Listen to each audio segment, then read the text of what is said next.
Hey buddy, wouldn't it be cool if you actually had a compound bow that's reverse style?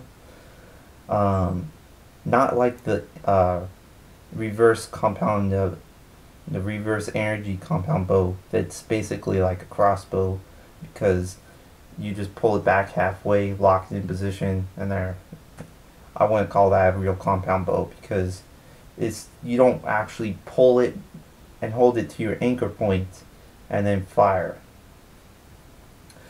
What this would be, a real reverse compound bow would be the riser is obviously onto the side a bit. You have pretty much space right here. Flipper rest where it's basically just like a finger pointing out, and it go when you pull back the string, it'll just come out of the way, and then when it fires, it just goes the same way. It goes boop.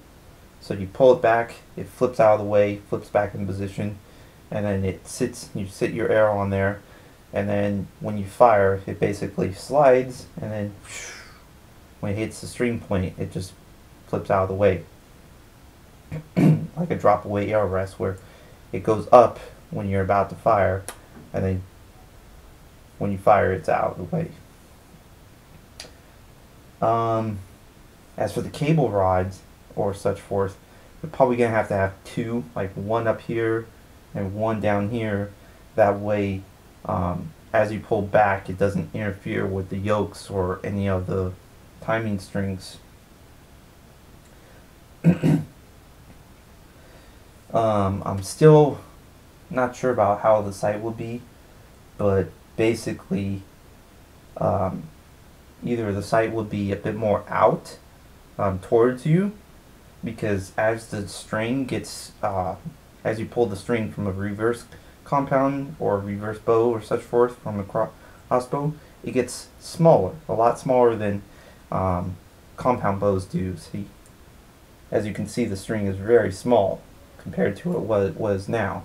So if you pull it backwards, it's going to even be 2 times smaller than that. So you can probably have the sight maybe a bit more lifted up and pointed towards you, and then fix your sight like that, and that way it goes on. You'll be able to sight in your bow and such forth. As for how to fire the bow itself, obviously you're probably going to use a release. Most people will. For most compound bows, you just put your D loop on your set point and such forth, put it on, knock your arrow into that position, hold it down, pull back, get to your anchor point, lift up, and then fire.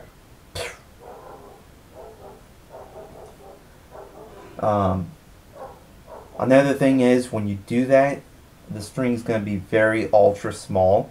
So instead of having a 3-fin arrow, you're going to want, like what these are, these only are 3 fletchings. You're going to want 4.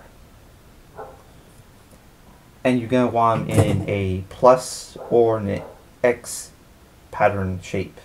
And you're going to want your knot point to have it in an X pattern, because when you pull back, the string is going to be really tiny. I mean, probably almost touching the shaft when it's pulled back on a knock. So just remember that when you do, or if this ever becomes a concept, an actual real bow. But this will be cool. And it'll probably even store a lot more energy and much more power into it.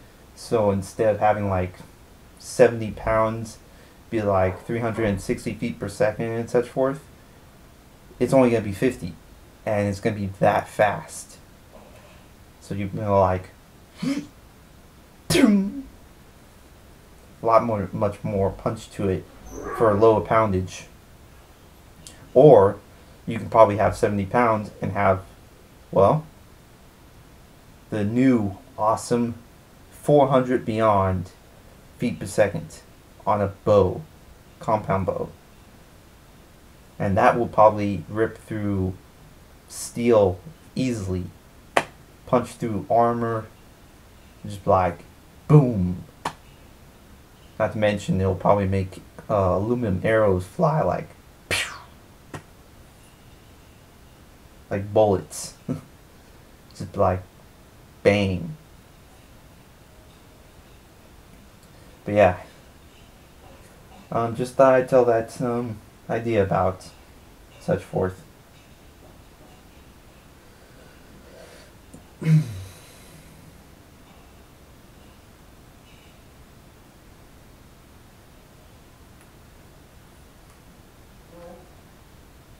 That'd be cool. Have one day reverse compound bow.